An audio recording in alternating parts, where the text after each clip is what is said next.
Hello my friends, we have some breaking news. Today Ukraine used their drones, probably Ukraine, to target the military infrastructure in Jankoy, Crimea. And for the many videos from this scene, please go to my Telegram channel because according to the YouTube policy, I cannot post those videos out here. The Telegram is my backup source and I highly recommend you to subscribe on me over there. And if something goes wrong with my channel, you can always find me over there. So Jankoy is located on the north part of Crimea and it's the huge transport hub for the Russian army. This is the cross connection for the road and also for the railroad, and Russia mostly uses the railroad to supply their army. Drones attack the territory of the railway station, and according to Ukrainian intelligence, Russians lost the caliber rockets that were transported somewhere. Plus, the explosions were reported in the local airfield. If you check out my Telegram channel, you'll see that the drones are mostly the same with those that Russia uses to attack Ukrainian territory, so the noise and the tactics are basically the same. And there were many reports that Ukraine was working to produce the Ukrainian-made kamikaze drone that could have similar characteristics with Shahid. Well, I think today it was the first global usage of those drones, and it was in Crimea, which is far behind the front lines. So the closest point, I think, in Kherson somewhere. So let's check the distance from Jankoy to, let's say, this front line over there. It's around 145 kilometers. That's quite a lot, a little bit less than 100 miles. As for the remains, I don't think it's the drone remain, but Russia claims that it is. I think that it's some sort of the debris of the door or something, so it doesn't look like the drone surface, control surface or something like that. And this is the Jankoy military base, mostly for the helicopters, but also there are 6 Sukhoi Su-25 attack airplanes, which are constantly used by the Russian Federation to fight on the front lines, and they are based over here in this corner. For me, it was at first strange that the caliber rockets were destroyed, because mostly you may find those in Sevastopol, but looking at the railroad connection, there is no other way to send those rockets but through the Jankoy railway station. So there is simply no connection over here because on the south there are some mountains and no railroad connection. There is the simple road goes through the south part of Crimea, but caliber rockets might be transported just using the railroad. So they were at some sort of the pit stop, then our drones attack the base over there, and it's great. And we have more awesome news for today. Prygozhyn wrote the letter to Shoigu asking for immediate help to reinforce the flanks of the Bakhmut city because he says that Ukrainian forces would be ready for the counterattack in a few weeks. He said that according to information they have, at the end of the March or at the beginning of the April, Ukrainian side is planning the huge counterattack in the area to cut flanks of the Wagner forces, to cut them out of the supplies from the regular army forces. I'm asking you to take the measures to reinforce the Wagner forces and all of the other secret documents in other attachment. So definitely it shows that Prygozhyn is unable to take Bakhmut under control, even though he says that 70% of the city is under the control of the Wagner forces, but it's not right.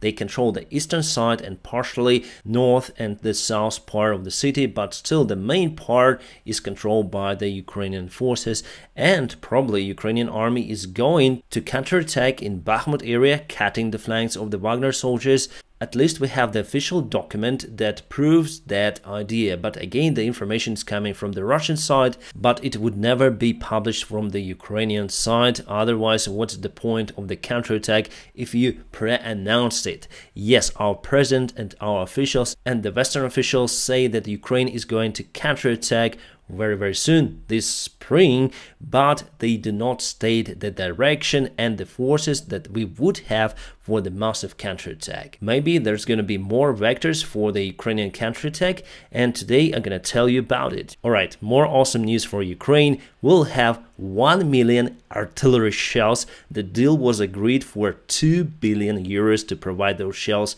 to Ukrainian army, mostly 155mm shell for the larger artillery systems.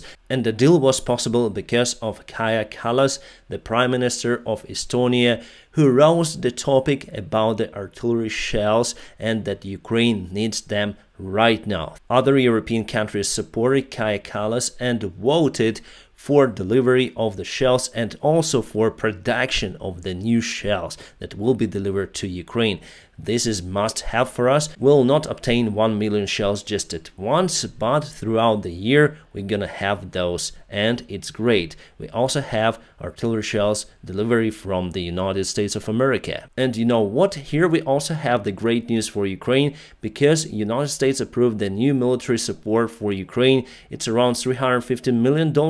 And it's just one package from many, but it includes 150mm artillery rounds, and we'll have other stuff as usual. But what is interesting for me, at the bottom of the list there is the river patrol boats. Just pay attention on this one, we're gonna speak about it in this video again. More good news for Ukraine. Norway sent the Leopard tanks and also special vehicles for Ukrainian army. They've been delivered by Ruzzian's Ukrainian cargo airplanes. And I can say that's the Leopard 2A4 early modification, the same ones we received from Spain and also from Poland. You probably know that I'm a pilot, and I know many of the colleagues from many of the airlines, especially from Antonov. And you know what can I say? The delivery is non-stop, and probably we get even more than it was promised by our allies. And soon there's going to be a huge delivery of 40 Marder armored vehicles to Ukrainian army from the Germany side. Chinese leader Xi Jinping today visited Moscow, and just look at his mimics. So he is looking directly into the eyes of Putin, the leader of the Chinese colony, because really it is like that. They got the very cheap resources from Russia, oil, gas, gold, whatever, and that is how China is building their economy. So for them it's very convenient to have the dictator as Putin, who is ruling Russian Federation. But Putin decided to make this war to happen, and it is not great for the Chinese leader. And let's see at the mimics, look at the mimics of Putin, how he behaves. He is waiting for the translate, and he's looking mostly to the ground, just occasionally looking at sea, and he's so uncomfortable in his chair, and really it was pity to watch his speech. Also, Russian president hadn't met Xi in the airport, and just the minister of tourism greeted a Chinese leader near to the airplane, and Putin met with him in Kremlin. And Chinese leader will spend 3 days in Moscow. For sure they will negotiate something, and my idea that Xi is pushing Putin to withdraw the forces from Ukraine. And I'm gonna make a podcast about this China-Russian situation and why Xi Jinping visited Moscow, my own ideas and thoughts. The podcast will be available for the patrons and also for the sponsors of my channel. Guys who support me, thank you so much for your help. And that is how Chinese companies' shares reacted to the visit of Xi Jinping to Moscow. Yes, they lost just few percent, but still it's decline, and the sign that Xi is not doing a great job meeting the suspect of war crimes. And we have some updates about Jankoy attack from the Russian channels, and they say that they found some sort of the debris, the wheels at the scene. And they say that those wheels belong to the China-made drone Migun 5 Pro, and it costs a little bit less than $10,000, but might carry around 25 kilograms of payload, so 25 kilograms of explosives, and can stay in the air for 7 hours. So I think it's about 5 hours in the air with maximum payload, and it's okay to cover around 600 kilometers. Because the cruise speed is just 120 kilometers an hour, so just multiply by 5 and you'll get 600. That is very close to Moscow. And this model could be upgraded. I can see the space for the larger fuel tank out there,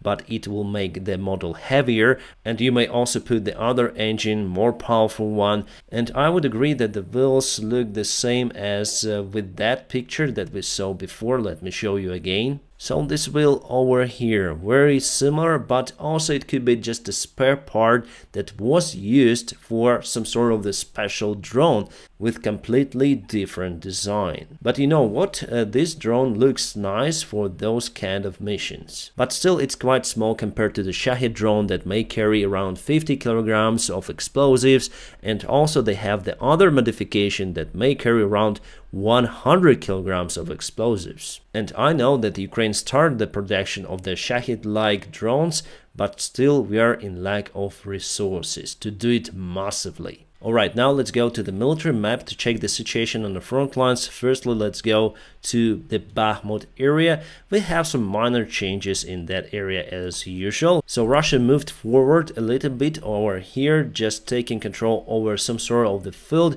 But still, I think with the current resources that we have in Ivanovsky, we have reinforcements over there, Russians would not be able to capture this crucial road and cut supplies for Ukrainian army. Also, if we move to the city itself, I think there was the small movement in this area. So yes, Russia captured few of the quarters. As usual, they are moving towards the city center, but that movement is really slow and Wagners are now exhausted. Prygozhyn confirmed that they are unable to achieve their goal to encircle the city, and Ukrainian army still has the supply lines to reinforce our brigades, and as Wagner army thinks we're gonna go on counteroffensive operation very soon in 2 or 3 weeks, and the main idea is to strike Russians from these parts over here and on the north over here, to push them away and to cut from their supplies, and the next strike should be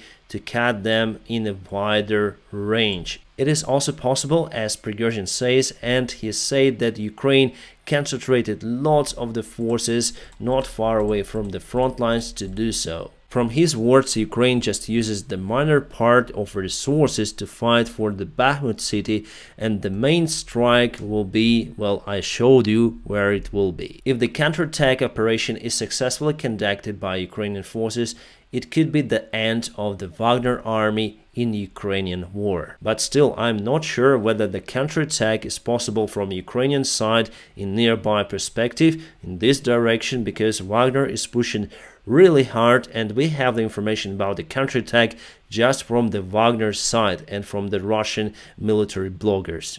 And those guys are very hard to trust. However, they warned the Russian command about the Ukrainian counterattack that actually happened in Balaklia, and after all, we liberated this vast area. So as it was before, it is right now some sort of the deja vu. Then Russian military bloggers are calling for the action, but the Russian Defense Ministry is just calm and doesn't care about the losses of the Wagner army and Ukrainian army.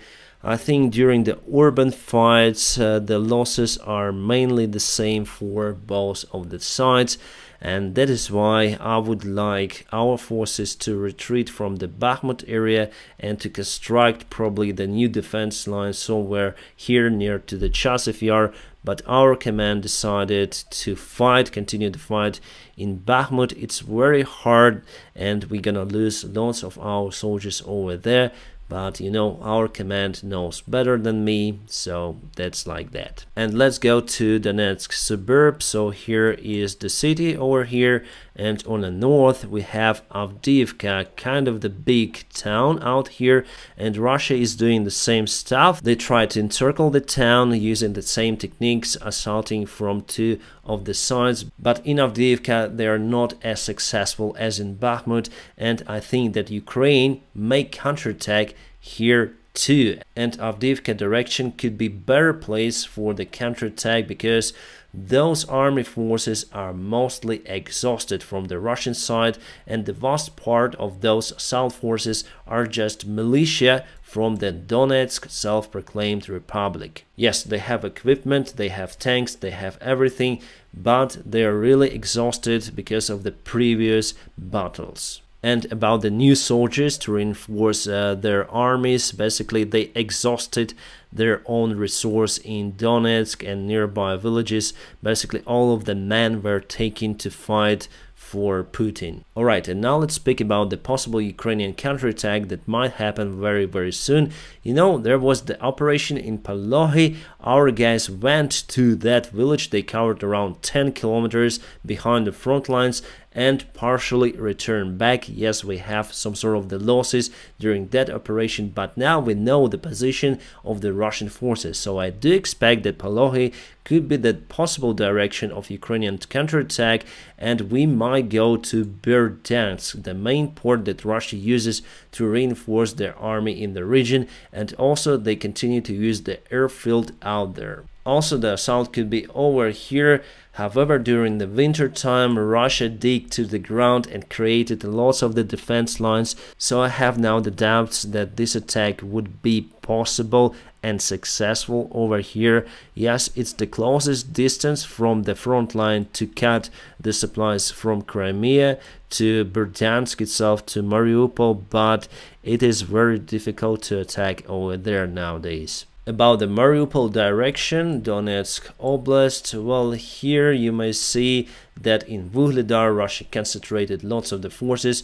They were trying to get the village under their control unsuccessfully, but still it's also hard to attack from this direction because Russia concentrated lots of their forces, basically divisions in that area. So from what I see, Polohy could be one of the most profitable directions for the Ukrainian counterattack, to go straight forward to Berdyansk and cut Russian army in two. Plus, we may go to Kakhovka over here, because here is very narrow part of the Dnieper river. Yes, the stream is quite hard, but we got some sort of the equipment from our Western allies to create the bridge across the Dnieper river very rapidly, and also we may land our forces on the enemy side, and I think for that purpose we got the river boats. So if we receive some of the needed military help for the Ukrainian army, we might go here on a counterattack as well. And I think there could be many vectors of Ukrainian counterattacks,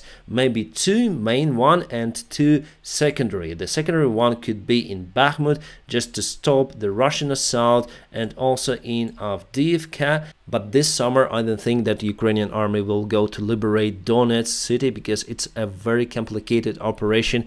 The city is kind of the big one, and the Russian army dig down and created lots of the defense lines, and those are very huge. What is interesting, that Prygozhyn and many other military bloggers from Russia say that Ukraine may possibly take Belgorod under control. The Belgorod is not really far away from the Ukrainian territory. I don't think really that Ukraine will go to that city. It has almost no protection, by the way, and the distance is around 37 kilometers. But potentially we may go to the city, encircle it, and let's say trade it for something, for Bakhmut, or maybe Melitopol, or any kind of the occupied city by the Russian Federation. Obviously, Ukraine doesn't need the Russian territory, and you know, to take the city as the hostage, I don't think it's a really good idea. But if it would be performed by the Russian opposition, the Russian Liberation Army, I think we have one battalion fighting nowadays in Bakhmut city, by the way, but still I don't think that they will have enough resources to encircle the Belgorod city. If they continue to fire the rockets from their airfields, if they continue to fly their airplanes to fight on the front lines from those airfields, maybe it's the good thing to do to eliminate this aggression. It could be done, by the way, by using the long-range missiles, but our Western allies restrict Ukraine in doing so. So maybe it could be the only way out to eliminate the threat for Ukraine from the Russian airfields, to go and try to get them under control, and maybe nearby city, to make sure that Russia would not send reinforcements to that area. My friends, now press the like to this video, and also if you want to support my job, there are some of the links available in the video description just below for you to do so. Thank you so much for your help, especially for the sponsors of my channel and for my patrons. You're awesome. Thank you so much for your help, and I wish you all a peaceful sky wherever you are, and Have a great time.